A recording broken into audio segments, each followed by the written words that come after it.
जय हिंद दोस्तों, स्वागत है आपका कल्पाक्ष के डेली करंट अफेयर सीरीज में। उम्मीद करते हैं आप लोग अच्छा कर रहे होंगे और आज बात करते हैं 19 जुलाई 2025 के उन इंपॉर्टेंट इवेंट्स के बारे में जो महत्वपूर्ण होने वाले हैं UPSC, MPPSC, SSC, banking, railway और जो कॉम्पिटिटिव एग्जाम्स कंडक्ट होती है उनके लिए। अगर आप चैनल से पहली बार जुड़े हैं तो चैनल को सब्सक्राइब करना ना भूलें। चलिए आगे बढ़ते और बात करते हैं आज के पहले क्वेश्चन के बारे में जो जुड़ा है एक महत्वपूर्ण इवेंट से। सवाल है, INS Nistar, commissioned in July 2025 in India's first indigenous designed and constructed vessel, for which purpose? INS Nistar से ये दूसरा क्वेश्चन है। इससे पहले भी हमने इसके ऊपर एक क्वेश्चन करंट अफेयर सेशन में लिया है। अब की बार इसलिए आया क्योंकि इसका ऑफिशियल इंडक्शन जो है वो इंडियन नेवी में किया गया, अगर कहा जाए तो वाइजैक में ये हुआ। अब वहीं से सवाल वापस रिपीट हुआ, पहली बार इसके लॉन्च पे हुआ था। तो इन दोनों चीजों में अगर बात की जाए कि किस लिए इसे बनाया है, तो अगर आपने पहले पढ़ा है तो आप आंसर कमेंट बॉक्स में डालिए। और जो लोग पहली बार इस क्वेश्चन को देख रहे हैं उनके लिए मैं ऑप्शंस पढ़ दूं। ये एक एंटी सबमरीन वॉरफेयर है, पनडुब्बी रोधी युद्ध, एयरक्राफ्ट कैरियर ऑपरेशंस में यूज किया जाएगा, diving support and submarine rescue के लिए यूज किया जाएगा और कोस्टल सर्वेलेंस के लिए होगा। अगर करेक्ट ऑप्शन के बारे में बात करें तो INS निस्तार जो है वो diving support and submarine research rescue के लिए क्या है, बनाया गया है और first of its kind. So INS निस्तार जिसके बारे में भी हम चर्चा कर रहे थे वो क्या है? सो INS निस्तार is a first indigenously designed and constructed diving support vessel है जिसे कमीशन किया गया है वाइजैक में, जो रक्षा राज्य मंत्री है उन रक्षा राज्य मंत्री के साथ में। इससे संबंधित सवाल बनने की संभावनाएं लगती है एग्जामिनेशन में। ये दूसरी बार या ये रिपीटेडली क्या आ रहा है आपका न्यूज में। चलिए बिना देरी किए आगे बढ़ते हैं अगले क्वेश्चन की तरफ। Where was the first campus of Indian Institute of Cinema and Television IICT inaugurated recently? भारतीय सिनेमा टेलीविजन संस्थान IICT का पहला परिसर हाल ही में कहां उद्घाटित किया गया? पुणे, हैदराबाद, मुंबई NFDC कॉम्प्लेक्स या चेन्नई? चारों में से करेक्ट ऑप्शन क्या है? तो इस क्वेश्चन का करेक्ट ऑप्शन है आपका मुंबई NFDC कॉम्प्लेक्स में क्या किया गया, ये जो IICT का सेंटर है उसे इनोग्रेट किया गया, जिसको लेके कंप्लीट नोटिफिकेशन आपको देखने को मिल जाएगा। The first campus of IICT open as NFDC complex in Mumbai. ठीक है, Maharashtra CM Devendra Fadnavis, union minister Ashwini Vaishnaw, ये दोनों इसके लॉन्च पर क्या थे, उपस्थित थे। ये अगर बात की जाए Indian Institute of creative technology जो है उसका ये जो कैंपस है ये इंस्टॉल किया जा रहा है इन द वेव 2025 वाला जो कॉन्सेप्ट निकला उस कॉन्सेप्ट के तहत। किसी प्लेस के हेडक्वार्टर, उसके स्थापना को लेकर क्वेश्चंस हमने अलग अलग एग्जामिनेशन में देखे, तो इसी आधार पर हम ये कह सकते हैं कि यहां से भी एक क्वेश्चन बनने की संभावनाएं एग्जामिनेशन में है। चलिए आगे बढ़ते हैं अगले क्वेश्चन की तरफ। आगे बढ़ने से पहले मैं एक बार आपको रिमाइंड कर दूं कि कल्पाक्ष किस तरह से इन चीजों को कवर करता है। तो हमारा मेन सोर्स जो है वो है PIB, press information bureau, second आपका Indian Express and third the Hindu. इन्हीं सोर्सेस पर बेस्ड हम आपको क्वेश्चंस देते हैं जो क्वेश्चन आपके एग्जामिनेशन में आते हैं। और अगर आप प्रीवियस ईयर के क्वेश्चंस पे जाएंगे जो करंट अफेयर से पूछे गए वो कहीं ना कहीं इसी सेगमेंट पर बेस्ड है। बहुत ज्यादा आपको लेंदी करंट अफेयर के पीछे जाने की रिक्वायरमेंट नहीं है क्योंकि क्वेश्चंस स्टैटिक से ही आते हैं। करंट अफेयर से आपका एक ट्रेड कनेक्शन जो है वो अवेलेबल करवाते हैं, एक लिंक अवेलेबल करवाते हैं स्टैटिक को एग्जाम में आने के लिए, उसके इंपॉर्टेंस को बढ़ाने के लिए। चलिए क्वेश्चन नंबर 3 की तरफ चलते हैं। Which organization developed NSCSIT 2.0 framework? NSCSIT 2.0 framework किस संगठन ने विकसित किया है? तो भारत में जो सिविल सर्वेंट्स होते हैं उनकी ट्रेनिंग के स्टैंडर्ड को लेकर ये एक फ्रेमवर्क जो है उसे शुरू किया गया, इसे लॉन्च किया गया और इसे डेवलप किया गया है कैपेसिटी बिल्डिंग कमीशन द्वारा, क्षमता निर्माण आयोग द्वारा। शायद आपने पहली बार कैपेसिटी बिल्डिंग कमीशन के बारे में सुना होगा। इसको लेकर एक नोटिफिकेशन जो आया, कहा जाता है union minister doctor Jitendra Singh launches NSCSTI 2.0 framework for what? For new era in civil service training standard. Mission Karmayogi जो है is now a global model for civil service reform के आधार पर हम चल रहे हैं और उसी बेसिस पे क्या किया गया है, इसे शुरू किया गया है। समझना, जितेंद्र सिंह कौन है? तो वो union minister of state independent charge of science and technology से।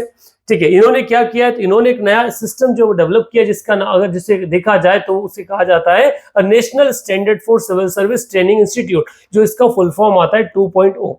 और इन्हीं को ट्रेनिंग करने के लिए प्लेटफॉर्म जो है वो काम में आएगा। सिविल सर्विस की ट्रेनिंग जिससे लबासना से स्टार्ट होती है, फिर अलग अलग ब्रांचेस वाले लोग अलग अलग स्ट्रीम में चले जाते हैं, तो उन्हीं के लिए एक फ्रेमवर्क की शुरुआत जो है वो की गई है। चलिए आगे बढ़ते हैं अगले क्वेश्चन की तरफ। And the next question is, where is Lungphun Ropui located? Lungphun Ropui कहाँ स्थित है? वर्तमान में न्यूज में रहा है क्योंकि एक ये हिस्टोरिकल साइट है और जिससे संबंधित उसे साइट ऑफ नेशनल इंपॉर्टेंस का डिक्लेयर किया गया है। आप में से कभी किसी ने इस साइट के बारे में सुना है तो कमेंट बॉक्स में लिखिएगा, वरना में समझाइए। बेसिकली ये जो साइट है ये मिजोरम, जो ईस्टर्न मिजोरम है उसके चांफाई जिला जो डिस्ट्रिक्ट उसके लियानपुई गांव में स्थित है। सो करेक्ट ऑप्शन है लियानपुई गांव, चांपाई जिला, पूर्व मिजोरम। ठीक है, the Champhai district and the eastern Mizoram. क्यों और कहां से ये न्यूज में आई समझिएगा। जुलाई 2025 में archaeological survey of India, Bharat का जो आपका आर्कियोलॉजिकल सर्वे ASI है, उसने जो किसके अधीन काम करता है, यहां से एक और क्वेश्चन बनता है क्योंकि इसके ऊपर अभी यूपीएससी में क्वेश्चन पूछा गया था डिपार्टमेंट और उसके ऑर्गेनाइजेशन की, पेरेंट ऑर्गेनाइजेशन की कॉन्टेक्स्ट में। सो ASI काम करता है मिनिस्ट्री ऑफ कल्चर, MOC के अंदर। उसने लंगफून रोपोई नाम का जो गांव Lianpuli village south east Champhai district of Mizoram में स्थित है, उसे मॉन्यूमेंट ऑफ नेशनल इंपॉर्टेंस क्या है डिक्लेयर किया है। किस कानून के तहत? So ancient monuments and archaeological site and remains act 1958 के। ये लेम्पोई को सेकेंड महरीन साइट के रूप में डिक्लेयर करेगा मिजोरम में, जो वहां के टूरिज्म को बढ़ाने के लिए क्या करेगा, मेंटेन करेगा। ये जो विलेज है इसको नाम किया गया इसके फाउंडर लुसेई चीफ के नाम से, जिसे लेनन पुलिया नाम से क्या है जाना जाता है, जिन्होंने इस गांव की शुरुआत 18वीं सेंचुरी में की थी। यहाँ पर कुछ आर्कियोलॉजिकल रिमेन्स जो है वो अवेलेबल है और इसी कारण से इसे क्या कहा गया, नेशनल इंपॉर्टेंस की एक साइट जो है वो डिक्लेयर किया गया।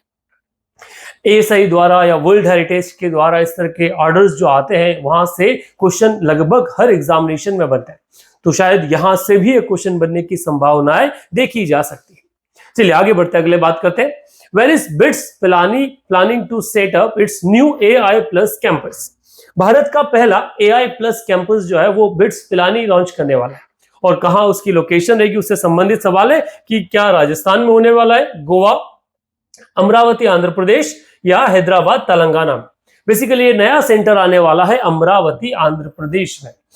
बेट्स के बारे में बात की जाए तो बेसिकली ये बिरला इंस्टीट्यूट ऑफ टेक्नोलॉजी के नाम से जाना जाता है, और इसके जो चेयरपर्सन चांसलर है जिनका नाम है कुमार मंगलम बिरला, उन्होंने अनाउंस किया है कि बिट्स पिलानी इंडिया का first of its kind artificial intelligence plus campus जो है अमरावती में स्टैब्लिश करेगा, जो आंध्र प्रदेश की कैपिटल सिटी है। इस कैंपस को इन्वेस्टमेंट 1000 करोड़ का इन्वेस्टमेंट किया जाएगा अगले 5 सालों में, और यहाँ पर अलग अलग जो बिट्स पिलानी का खुद का एक प्रोजेक्ट विस्तार है उसके द्वारा इसे शुरू किया जा रहा है।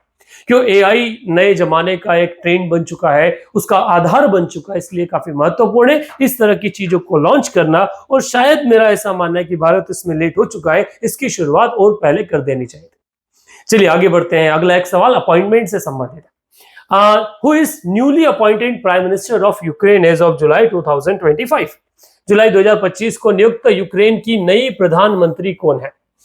डेनिस शिम्फाल, यूलिया टिमोशेंको, यूलिया स्वेरिडेंको, या ओल्गा स्टेफेनिशिया। बेसिकली वहां यूक्रेन में प्रेसिडेंट द्वारा अपॉइंट या फिर पार्लियामेंट द्वारा अपॉइंट होता है वहां का प्राइम मिनिस्टर। सो प्रेसिडेंट डोमिनेंट रूल वहां चलता है, जैसा अमेरिका में चलता है उसी बेसिस पे वहां भी क्या चलता है, रूल चलता है। वहां से प्राइम मिनिस्टर भी होता है। जहां रशिया यूक्रेन का युद्ध चल रहा है, करंट जो प्राइम मिनिस्टर थे उन्होंने रिजाइन कर दिया, तो नया प्राइम मिनिस्टर चुना गया किसे, यूलिया स्वेरिडेंको को। इनके बारे में अगर बात की जाए तो ये इससे पहले ऑलरेडी वहां की गवर्नमेंट में है, ये एज अ फंक्शन कर रही है वहां की फर्स्ट डेप्यूटी प्राइम मिनिस्टर और मिनिस्टर ऑफ इकोनॉमी के रूप में।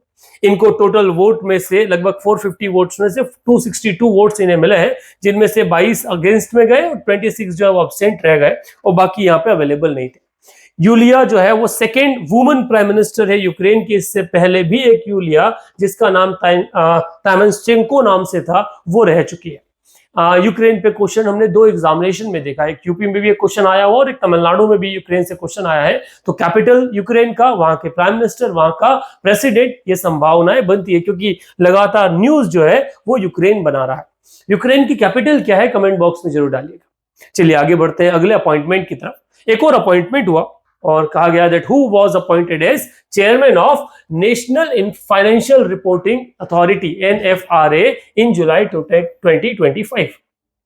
जुलाई 2025 में नेशनल फाइनेंशियल रिपोर्टिंग अथॉरिटी के अध्यक्ष के रूप में किसे नियुक्त किया गया? अजय भूषण पांडे, रणनीत कौर, नितिन गुप्ता, अशोक कुमार गुप्ता। बेसिकली एक ऑर्गेनाइजेशन जो गवर्नमेंट ऑफ इंडिया के अधीन काम करते हैं उसके चेयरमैन के रूप में नितिन गुप्ता को अपॉइंट किया, जिसका अपॉइंटमेंट कैबिनेट कमेटी द्वारा किया गया। नितिन गुप्ता, ठीक है, जो basically as a revenue service officer IRA से 1986 बीच किए, जो भी रिटायर हो चुके हैं, उन्हें फिर से क्या किया है, उनके जो एक्सपीरियंस को देखते हुए उन्हें लेकर आया गया है आपका नेफ्रा में।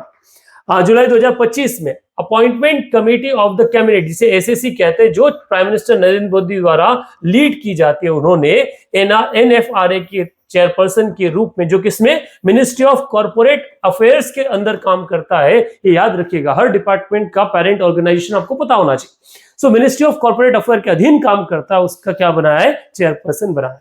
ये आने वाले 3 साल तक जो है वो उसके चेयरपर्सन रहेंगे, या फिर ये 65 ईयर की जब तक एज अटेन नहीं कर लेते। NFRA न्यूज में है तो इसके बारे में बात कर ली जाए। नेशनल फाइनेंशियल रिपोर्टिंग अथॉरिटी, ये वर्तमान में अपने ऑडिट वगैरह सब कारण से न्यूज में है। ये एक कंट्री की इंडिपेंडेंट ऑडिट रेगुलेटर कंट्रीब्यूशन के रूप में जानी जाती है। 2018 में इसका कॉन्स्टिट्यूशन गवर्नमेंट ऑफ इंडिया ने किया था। इसका एस्टेब्लिशमेंट कंपनीज एक्ट 2013 के तहत किया गया और ये अंडर आती है मिनिस्ट्री ऑफ कॉर्पोरेट अफेयर्स के।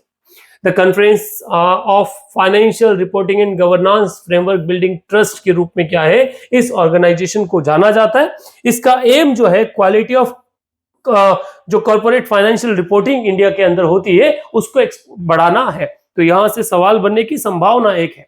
इसी के बारे में अगर बात की जाए तो फंक्शन एंड ड्यूटी, तो ये क्या करती है, रिकमेंडेट करती है accounting and auditing policy standards को, जो सेंट्रल गवर्नमेंट द्वारा क्या करना चाहिए, अप्रूव करना चाहिए। मॉनिटर करती है कंप्लायंसेस को, और साथ ही साथ क्वालिटी सर्विस और प्रोफेशनल एसोसिएट के साथ मिलकर इसको बढ़ाने का काम करती है। NFRA के रूप में अगर बात की जाए तो ये अपने आप में क्वासी जुडिशियल बॉडी है जो सिविल कोर्ट के समान पावर रखती है। ये बहुत महत्वपूर्ण क्वेश्चन है बेटा, कई बार इस तरह की चीजें पूछी जा चुकी है किसी ऑर्गेनाइजेशन के बारे में, जिसे नेशनल ह्यूमन राइट कमीशन हो गया, या फिर सेबी हो गया आपका, इसके अलावा इंडा हो गया, insurance regulatory and development authority. ये सब के सब क्वासी जुडिशियल है, मतलब इनके पास किसी व्यक्ति को कॉल करने का, उससे पनिशमेंट देने का पावर होता है। ठीक है, इसमें debarring the members from the practicing the member of ICA between the month of the year has been decided, और ये कहीं ना कहीं ये मिसकंडक्ट को भी क्या करती है, एनालिसिस करती है। तो इंफ्रा जो है वो आपके लिए काफी महत्वपूर्ण है। यहां तक अगर आपसे संबंधित कोई भी डाउट आपके दिमाग में आए, आप कमेंट बॉक्स में क्या कर सकते हैं, डाल सकते हैं। ये वो इवेंट्स थे जो आज के हिसाब से महत्वपूर्ण थे, आपके एग्जामिनेशन के लिए महत्वपूर्ण थे। आखिरी फेज में हम बात करते हैं क्वेश्चन ऑफ द डे के बारे में। आज का सवाल है, what is the approximate length of Narmada river in Madhya Pradesh and Gujarat respectively.